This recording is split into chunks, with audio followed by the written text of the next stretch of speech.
This man has to climb stairs every day while lying down. When he goes outside, he has to walk against the wall all the time because he can't let anyone see his back. The cartoonist David opened the gates of heaven and looked into his memories but found nothing unusual. To find out why the man wouldn't let anyone see his back, David dropped his pen on the floor. Then he took the opportunity to run behind the man to pick up the pen, but the man tried everything to keep him from looking at his back. But the more he did, the more David wanted to see, so he purposely asked the man to come over and scratch his back, successfully exposing the man's back in the mirror. But the next second, the man directly fell to his knees in pain. Then suddenly something on his back wanted to break out of its shell. Before David could react, the man's bones suddenly broke and he stopped breathing. What David couldn't imagine was that he had killed him just by looking at the man's back. However, after the man was carried away, David felt a heavy weight on his shoulders. It turned out to be the dead man pressed on his body. It was only then that David realized that he had fallen under the man's curse. This also means that he can't let others see his face in the future. The next morning, the courier suddenly pushed open the door. David was smart enough to get down and keep his back out of sight. This prevented a tragedy from happening. In order to break this terrible curse, David had to venture out to find a way to break it. However,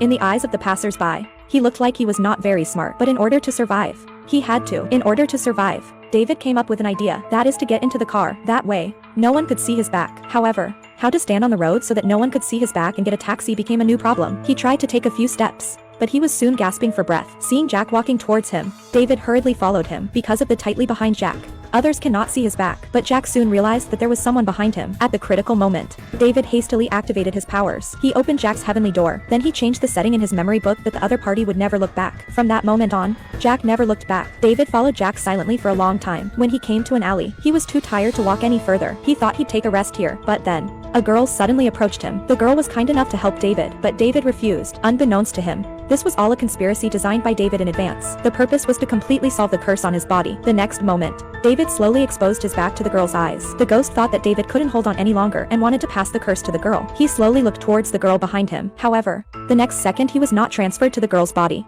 but was pulled into a terrible darkness. It turned out that the girl David was looking for also had a curse on her body, that is to never turn back. So David was trying to break the curse with the curse. With countless small hands slowly reaching out, the ghost that pressed on David was finally pulled into hell. After that, the curse on the girl was removed. The crisis was finally